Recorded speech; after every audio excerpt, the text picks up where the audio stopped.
So today I was wondering how hard should we really push against the ridiculousness which we saw in the Oordin Larratt versus James English super match. And I think we need to go all out. I mean, what's that? Hanging on your opponent's arm for 5 seconds after the match has ended, and doing these blatant, massive, huge elbow fouls just to get a restart. I think there needs to be some rule changes made in the sport of arm wrestling. And maybe if we are successful, if we all together join, we can at least force the promoters to think about that.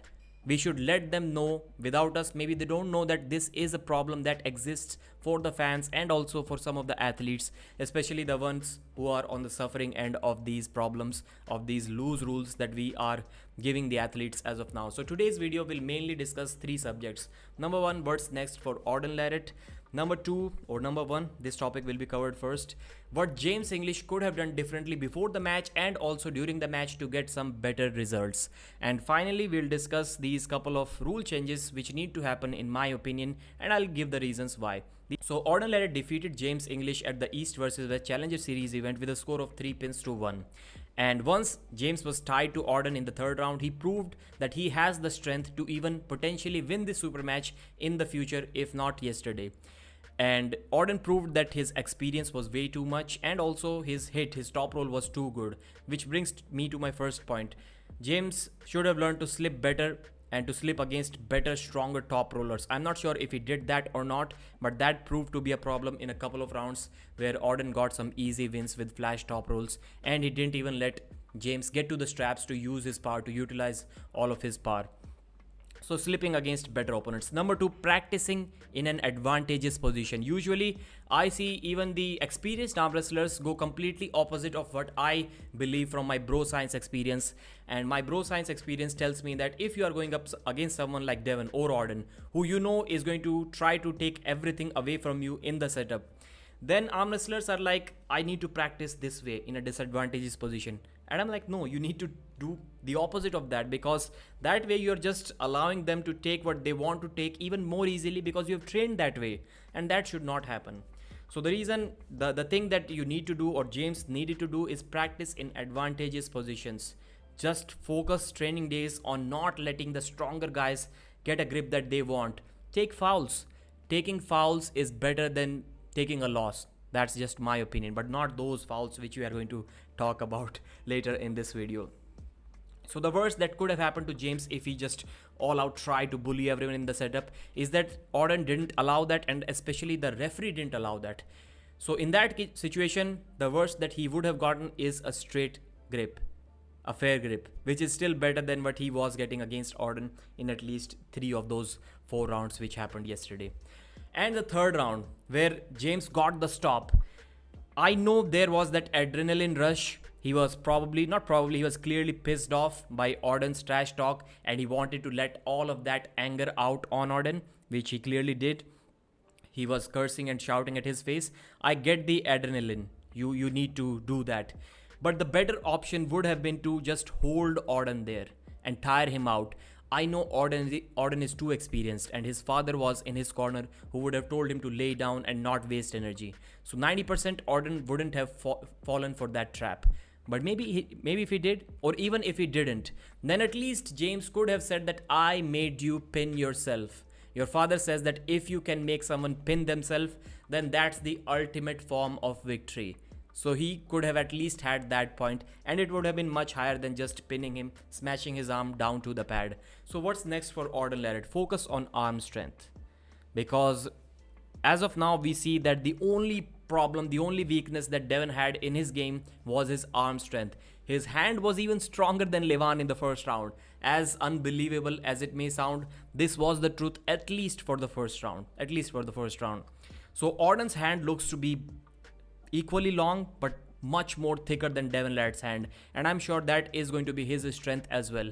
But bro, young man, you need to start doing those seated Russian bicep curls with easy bar, and you need to do those Leonidas Arcona hammer curls more. The arm power is clearly lacking. Number two is that Oordin should try to do collaborations now, just like Devon Larratt does. So instead of relying heavily on your father's name, there's nothing wrong with that, but building your own personality is a different thing. And how did Devon build his own fame around him? So first of all, he knows how to speak well, and more important than that, he was active on his YouTube channel, and he was active during those collaborations that he was doing in the early 2010s.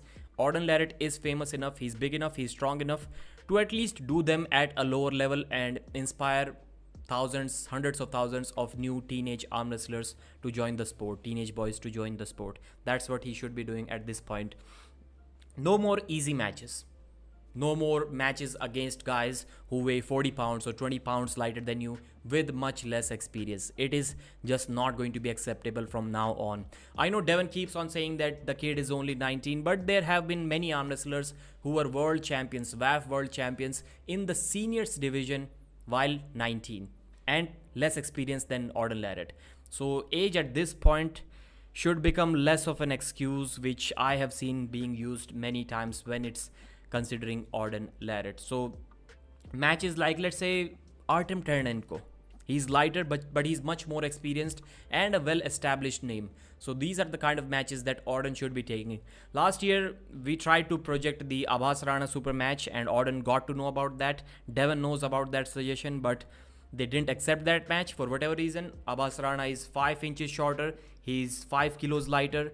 He has only 2.5 years of experience, maybe 3 now. And he's 16 years old. He's 3 years younger, so there is no excuse. Number 4, copying Devon. This seems to be a big problem even now. Everyone is discussing that, especially on the Reddit group. I saw about 3 posts asking that Oordin should stop arm wrestling. They should not even allow him to arm wrestle. That's how pissed off people can get once they see Oordin trying to copy Devon. Copying the best arm wrestler, the best charismatic superstar arm wrestler, the most famous arm wrestler in the world is not a problem. It's not a problem. But it goes without saying that you should just try to copy from others which are the better points of that human being, not the negative ones. Holding Dave Chaffee's thumb after losing a round and hanging on it for 10 seconds is not good for anyone. It is literally like an embarrassment, and that's exactly what Oordin Larratt was doing against James English after he lost that round. Where did he learn that from? Obviously from Devon Larratt. So even Devon says that I just teach my boy whatever I know, then it's up to him how he wants to absorb that information. So please don't absorb the information that way. Focus only on the positives.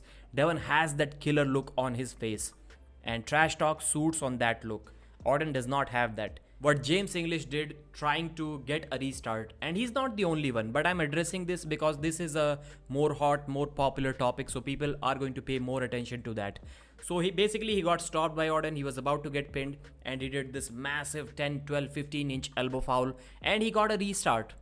So people are saying that a foul is a foul. I saw a couple of comments saying that Pradeep doesn't know anything about arm wrestling because the length of the elbow foul, the space between the elbow pad and the elbow does not matter. A foul is a foul. Then why would anyone do a small foul once they get stopped?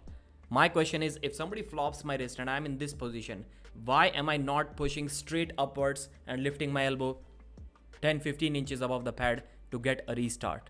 That would be really easy, and that would probably damage my opponent. Why wouldn't I just drag my elbow and start walking off the table? Just lat dragging my opponent, because in those words people are saying that a foul is a foul, so that should be the same thing. That's one of the most ridiculous arguments which I have ever heard.